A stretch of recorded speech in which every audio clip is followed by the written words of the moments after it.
We're going to first discuss the grip. The grip is probably the most important area of the golf swing, mainly because it's the only contact you have with the club throughout the swing.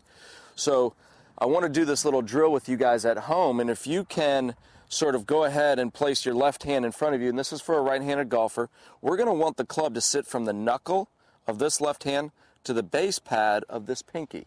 All right, that is basically the fingers of our left hand. If you can do that and go ahead and hinge the club up this way, you can feel how your wrists will work this way. This is a tremendous source of power for you in your golf swing. If you do not have that, you're going to have a hard time swinging the club.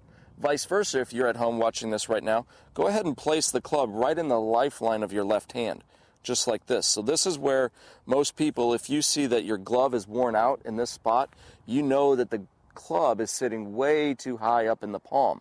This is robbing you of distance and accuracy. So place the club in the lifeline, and this is just for demonstration purposes. Try to hinge your wrist now. You'll notice it's going to be much more difficult. You're going to try to use your elbow and even your body to create that power. So again, we want to see the club in the fingers of the left hand. A couple drills that you can do for this: if you just hold your right hand on the shaft and you hold the club at 45 degrees, it's going to naturally sit like that.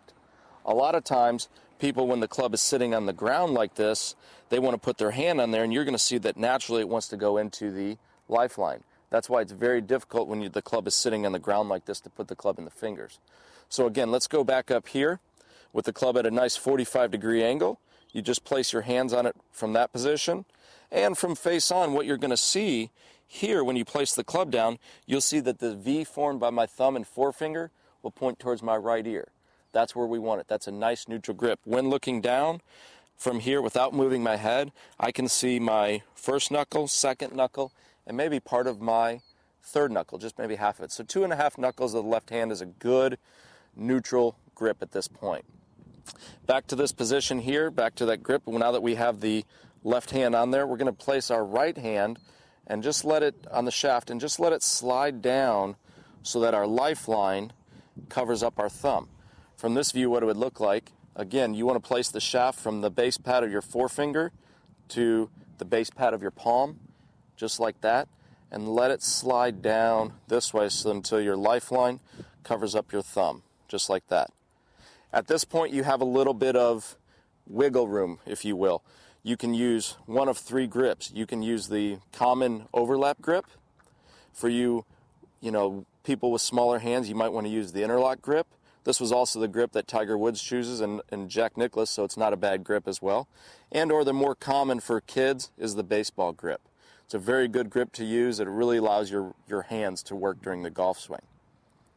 Whichever grip you choose, it really doesn't matter to me, whichever one is comfortable, but the most important thing to remember about the grip is that we want the left hand in the fingers, and we want our right hand basically fitting on there nice and comfortable. The second grip drill that I want to cover today, which is very easy to do on the course, you might find this easier to do while you're out playing.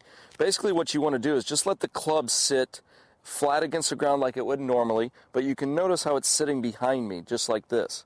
Okay, we don't want to let the club sit up vertical in this fashion. So what we're going to do is just let the club sit back like this, and if you notice with this, you can see that the club just wants to naturally sit in my fingers, just like that. Go ahead and place your hand on it just like that, and that was a great way for you to get the left hand on the club in the proper way while on the course. From here, then, you can go ahead and go back, and we're going to hold this right hand, again, from the base pad of your forefinger to the base pad of your palm, and just slide it down just like we did in the other grip drill until your lifeline covers up your thumb, and you can go from there.